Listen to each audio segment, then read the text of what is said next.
Now to a CBS 11 News investigation. We've learned that Mexican drug cartels are targeting North Texas, and they're setting up operations in nice, unassuming middle-class neighborhoods.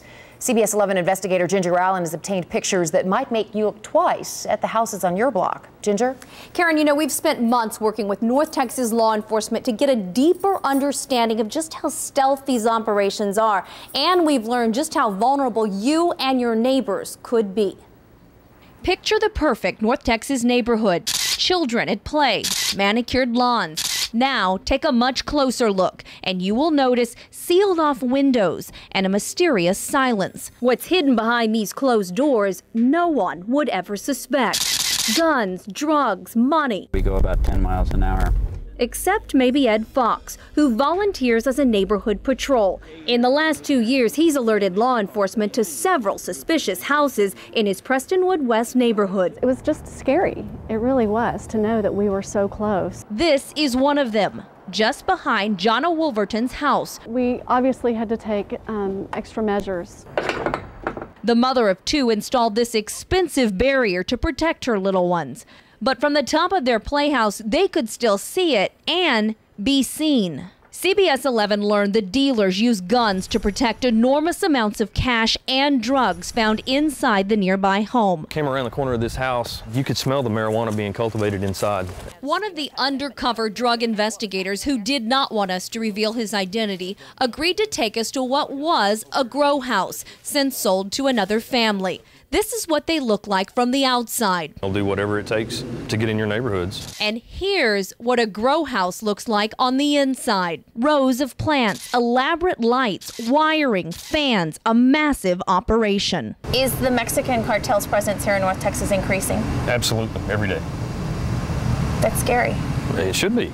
It is to me too. That's where we're finding our high-powered weapons. Constable Ben Adamczyk helped take down 40 of these homes in the last 3 years. Besides weapons, bulletproof vests, and silencers, he seized cocaine, ecstasy, ice, thousands of pounds of marijuana, and hundreds of thousands of dollars in drug profits. Who's the most shocking person's neighborhood that it happened in? President Bush's house. It was just within a short distance. We took 4 houses down in one night. He blames the diving economy and high number of foreclosed homes for attracting Mexican drug cartels to better neighborhoods. It's too easy to buy these houses. And he shut down many highly organized domestic operations as well. Inside the houses, they also had work schedules and duty assignments that they would have to sign off on. Investigators found this mission statement on the walls of these 3 North Dallas houses. This harvest schedule shows how and where marijuana was grown inside them from 2005 to 2008. Just operated it as a corporation.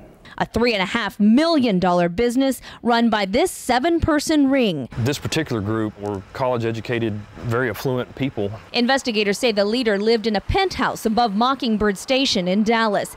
They arrested the group without any problems, but it doesn't always end that way. Have you been involved in armed confrontations? Absolutely. These people, protect their product. It gets dangerous. And if we're worried about our safety, what do you think the residents should be worried about? You're being a good big brother. Jonna Wolverton only learned the house behind her belonged to a Mexican drug cartel after investigators closed it down. It can either scare you or it can really make you a little more proactive. And being proactive keeps Ed Fox out patrolling. I would encourage everybody to keep their eye out in their regardless of what they think about their neighborhood.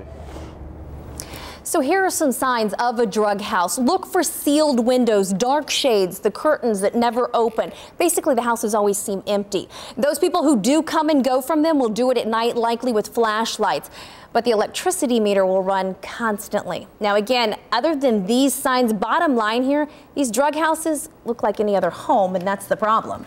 And just knowing these Mexican cartels are in North Texas is scary all by itself, but why are they choosing these upscale neighborhoods, do you think? If you think about it, police are not patrolling your nice areas. Police focus on high crime areas, not these neighborhoods. The foreclosure market, as we mentioned in the piece, helped so they can afford to move into them. You keep your yard looking good and hope that no one suspects a thing. And as you see, that's what's happening.